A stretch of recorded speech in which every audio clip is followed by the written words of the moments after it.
I am 94 years old. I sit in this chair every morning and I watch the light come through the window, and sometimes I think about a train. A specific train, on a specific night. Rolling through Virginia in the summer of 1943. I was 20 years old, and I had my face pressed against the glass, like a child, and what I saw through that window destroyed something inside me that I have never been able to fully reconstruct. Not my faith in Germany, not my love for my country, something more fundamental than that. My faith in the idea that I had ever been told the truth about anything at all. My name is Friedrich Bowman. I served with the 21st Panzer Division of the Afrika Korps under Rommel in North Africa. I had been a soldier since I was 17.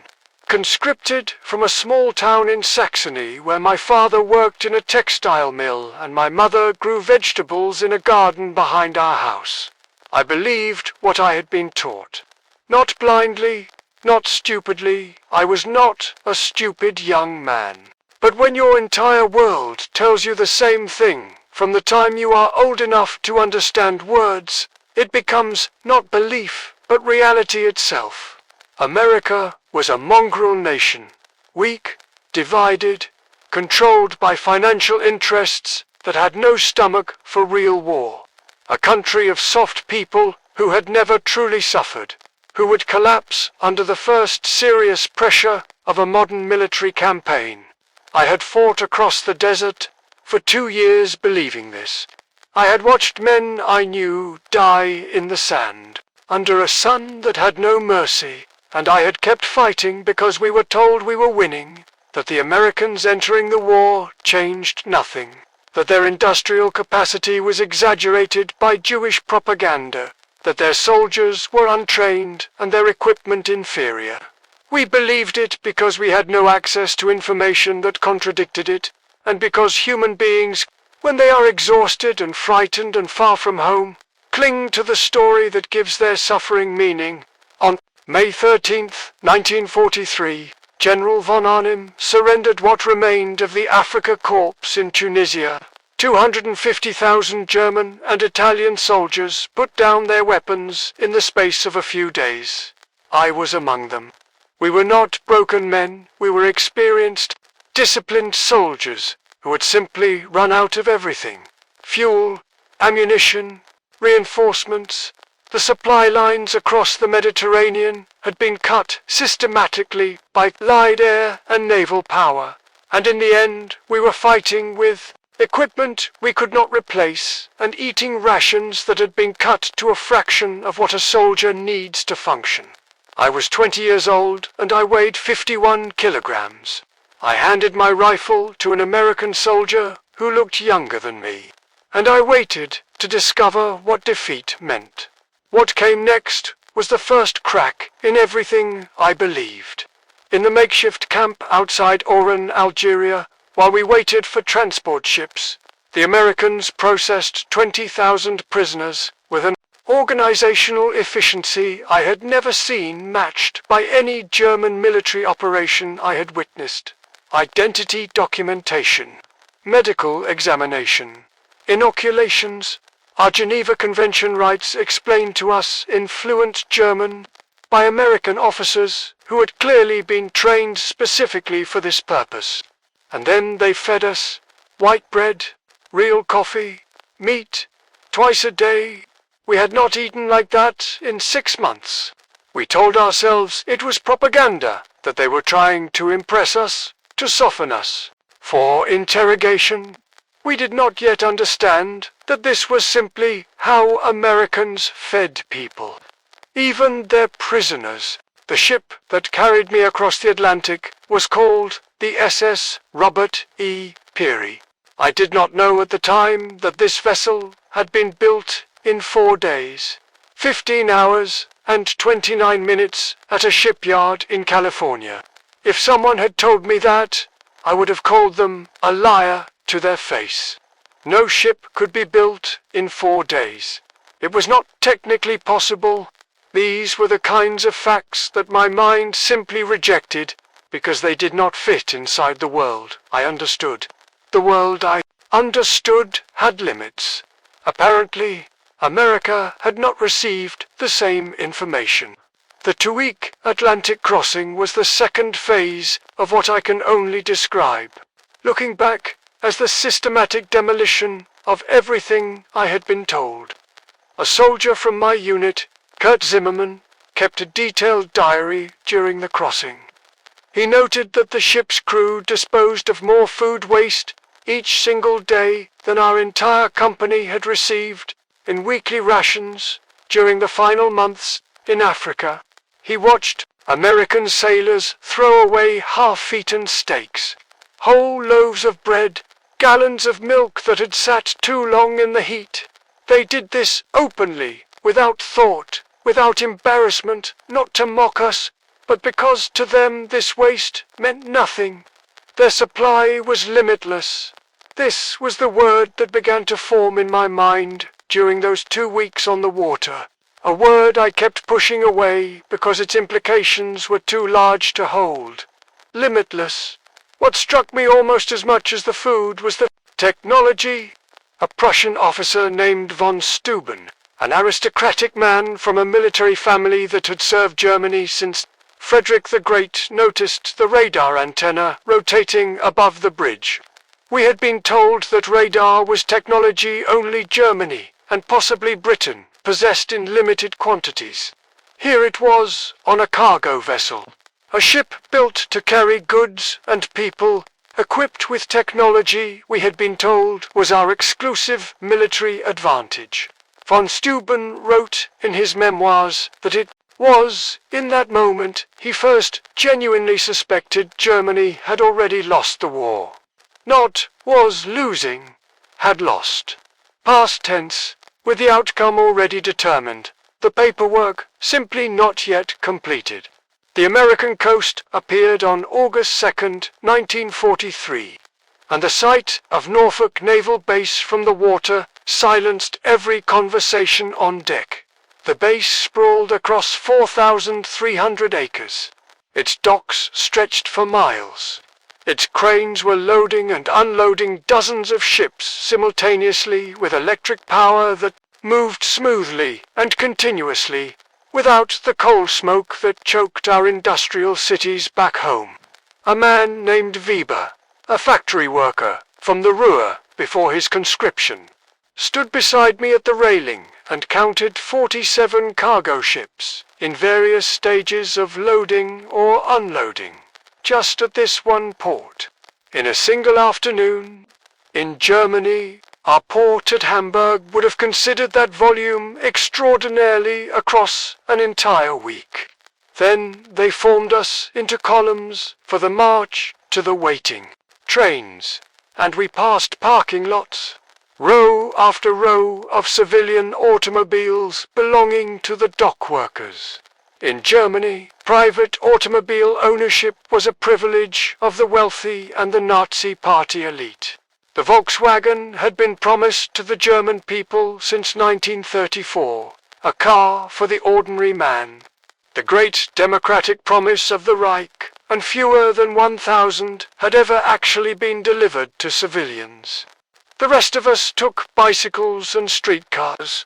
Here, the men who operated the cranes and loaded the cargo ships drove themselves to work in their own cars. I counted the rows of automobiles and stopped counting when I reached 200, because the lot continued beyond where I could see, and something in my chest had begun to feel strange. Not quite fear, not quite understanding. Something between the two. Nothing that came before prepared me for the trains. Not the food in Oran, not the radar on the cargo ship, not the parking lots at Norfolk. When we were told we would be transported to camps in Texas and Oklahoma, I expected what German soldiers expected. Freight wagons, perhaps, or basic military transport. The 40 and 8 wagons that had carried troops across Europe, 40 men or 8 horses, hard floors and no heat, What stood waiting at the station were Pullman passenger coaches with padded seats that converted to sleeping berths, dining cars with white tablecloths, observation cars with panoramic windows. An American guard sergeant, noticing our expressions, apologized that the air conditioning was not functioning properly in our car. Air conditioning? We had believed such luxury existed only in Hitler's personal train, if it existed anywhere. The 3-day journey from Norfolk to Texas was the most intellectually violent experience of my life, and I had spent 2 years fighting. In the North African desert, the train rolled through Virginia as darkness fell, and through those panoramic windows I watched America reveal itself to me in the most direct and irrefutable way possible. Every small town blazed with electric light, not the careful, rationed light of a nation at war. Full illumination, shop windows, street corners, houses with lights burning in multiple rooms. In Germany, blackout regulations had plunged the entire Reich into darkness since 1940. Even before the war, rural electrification had reached barely 20% of German farms. My grandmother's house had never had electric light. Yet here, town after town, village after village, the lights burned without restraint or apology. A man named Bergman, whose father was a Nazi party bloc leader in Hamburg, called an American guard a liar when the guard explained that every American town had had electricity since the 1920s. The guard shrugged and said we would see. He was right.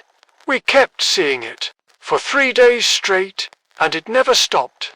The train passed factories running night shifts, their windows glowing in the darkness, their parking lots full of worker automobiles, even at midnight.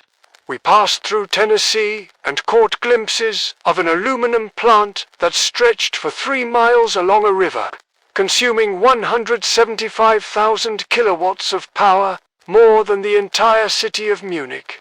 Near Louisville, we slowed beside a complex of synthetic rubber plants that had grown from empty fields in 18 months. 4 massive facilities, each employing thousands of workers, producing 800,000 tons of synthetic rubber annually. Germany had invented the synthetic rubber process. Germany, despite being the nation that developed this technology, had never managed more than 120,000 tons in its best year. Here were 4 plants in one location producing more than 6 times what our entire national capacity could achieve.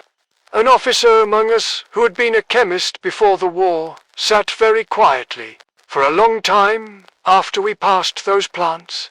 He did not speak for almost an hour.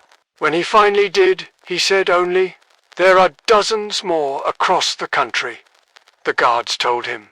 He repeated it to me as if saying it aloud might help him believe it. Outside Detroit, the train slowed, and through the windows we saw it. The Willow Run plant, a single factory built in 9 months, stretched for miles. From the train, we could see 17 B-4 Liberator bombers in various stages of completion. The plant produced 1 bomber every 63 minutes at peak production. 42,000 workers, 1.5 million parts per aircraft, supplied by 1,500 subcontractors across the country. We had been told American aircraft were inferior, hastily built, that they fell apart in combat, that their quality could not compare to German engineering. A Luftwaffe pilot, who had been shot down over Tunisia and was traveling with our group, pressed his face against the glass and said nothing for a long time. Then he said very quietly, "I counted the planes on the assembly floor, just the ones I could see from the train." He did not finish the sentence. He did not need to. In Kansas City, the train stopped near stockyards where tens of thousands of cattle waited for processing. The smell reached us before we saw anything.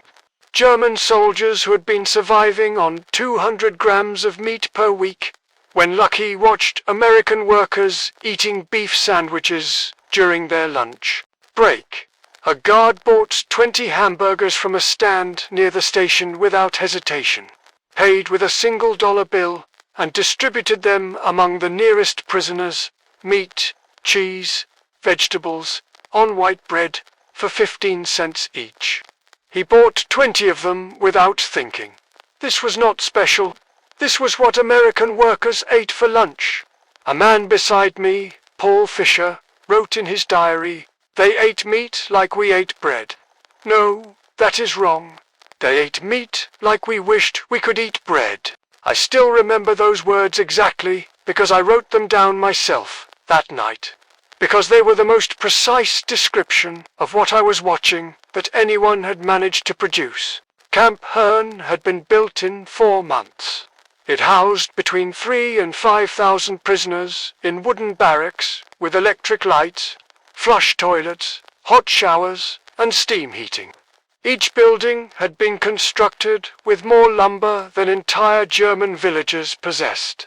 I walked through the door of my assigned barracks on a hot Texas afternoon and stood there for a moment in the cool air, actual cool air, mechanically cooled air, and understood that something fundamental had shifted in my understanding of the world, though I could not yet have told you precisely what. The camp hospital stopped our medical personnel completely. Dr. Friedrich Bauer, the chief surgeon who had served with the 164th Light Division, found himself in a facility better equipped than most German civilian hospitals. X-ray machines, surgical equipment, pharmaceutical supplies that had been unavailable in Germany since 1941, and penicillin, this miracle drug that we had only heard rumors about, that German soldiers were dying without. That was the subject of whispered conversations about Allied medical advantages we refused to fully believe. The Americans were using it freely, on prisoners for minor infections. German soldiers were dying for want of basic sulfur drugs, and the Americans were providing their most advanced medicine without hesitation to the men who had been trying to kill their sons 6 months earlier. The kitchen assigned me to cooking duty in my 2nd week, and what I found there was another classroom I had not enrolled in. Walk-in refrigerators, electric mixers, automated dishwashers, gas ranges capable of feeding 5,000 men. The daily ration included fresh milk, eggs, meat, vegetables, and white bread, quantities that German civilians had not seen since before the war. Otto Krebs, a hotel chef from Munich who worked beside me, wept one afternoon as we discarded the day's surplus food, perfectly good bread, thrown away because American regulations required preparing 10% more than needed to ensure every prisoner received full rations. He stood at the garbage bin with a loaf of bread in his hands and could not make himself throw it away for almost a full minute. His family in Munich had not seen a full loaf of white bread in 2 years. He was throwing it away because there was too much of it. By September 1943, the labor shortage in American agriculture had led to prisoner work programs, and these destroyed what remained of the ideological structure I had carried from Germany more completely than anything before them. We were driven daily through the American heartland without blindfolds or restricted routes. We saw everything as it actually was. The endless fields of corn and wheat, the factories running 3 shifts, the shops full of goods, the parking lots full of worker automobiles. A cotton gin outside Houston processed more cotton in 1 hour than an entire German village could have processed in a month using traditional methods. The farmer who owned this machine was not aristocracy. He was not a party official. He was simply a farmer, and he had electricity, running water, a truck, a car, and a tractor. His workers ate lunch from boxes containing more food than German factory workers received in a week. This was not exceptional. Every farm we passed was the same. The abundance was not concentrated in the hands of an elite. It was simply the standard condition of American agricultural life. The moment I have thought about every day for 50 years came at a Campbell's soup factory in New Jersey. In the autumn of 1943, I was part of a work detail unloading supplies. I walked through a side door into the production facility, and I stopped moving. Electric conveyor belts ran the length of the building in multiple parallel lines, moving cans through filling machines, through steam cookers, through labeling mechanisms, through packaging systems, all running simultaneously, all running continuously. This facility processed more tomatoes in a single day than most German factories handled in an entire month. It was operating with a skeleton crew, women and elderly men, because most young American men were in the military and its production exceeded peacetime levels. One elderly woman sat at a monitoring station, managing systems that would have required 50 workers in Germany. She was doing this while listening to a radio and drinking coffee. She glanced up at me, nodded pleasantly, and returned to her coffee. I stood there and I thought about the word we had used for years to describe America: weak. I thought about the propaganda we had consumed, about the decadent, divided, mongrel nation that would collapse under real military pressure, that was controlled by interests with no stomach for sacrifice, that produced inferior goods assembled by inferior people who did not possess the discipline or the racial character for genuine industrial achievement. I stood in that factory and I looked at that one elderly woman managing 50 workers worth of production while drinking her coffee, and I felt the specific physical sensation of a large and heavy structure collapsing inside my chest. Not painfully, just finally. The way a building comes down when the foundation has been compromised for long enough.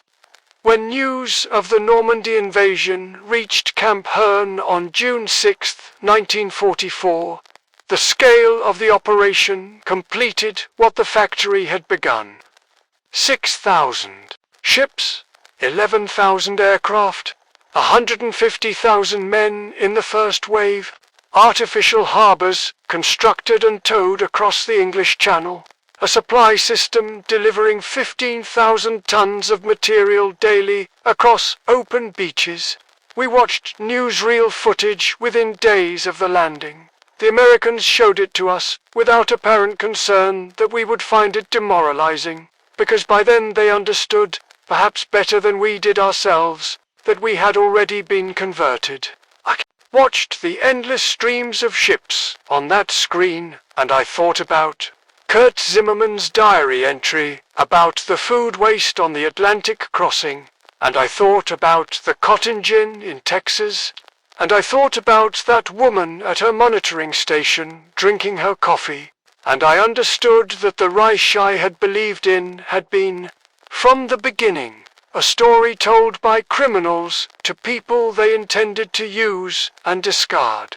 We had sent horses against their trucks, rifles against their automatic weapons, courage, and we did have courage, real courage, against their unlimited resources.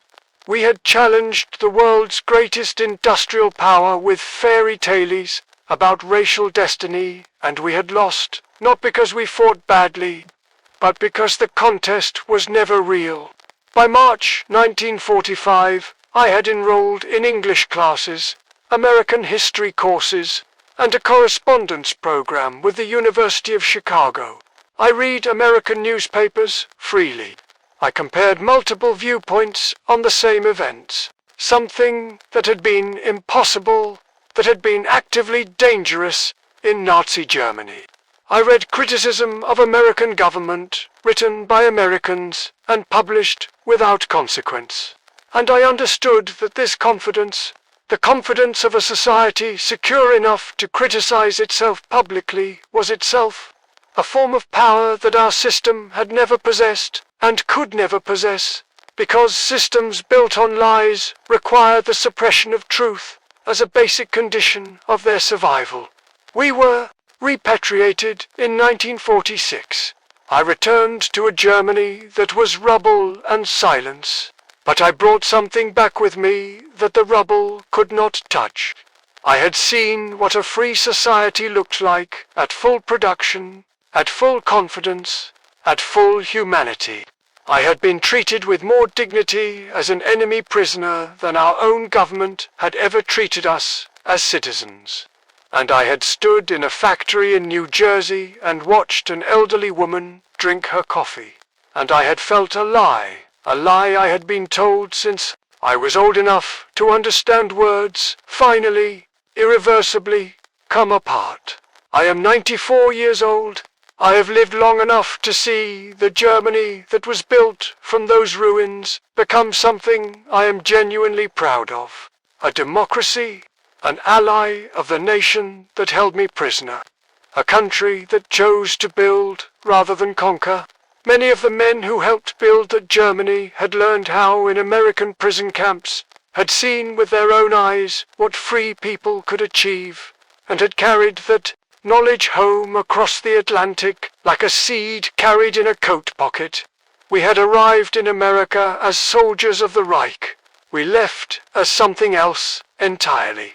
Not because anyone forced us, not because of propaganda or coercion, but because the evidence was everywhere and it was overwhelming and it was, in the end, simply true. And the truth, when you finally let yourself see it, is the one thing that cannot be taken back.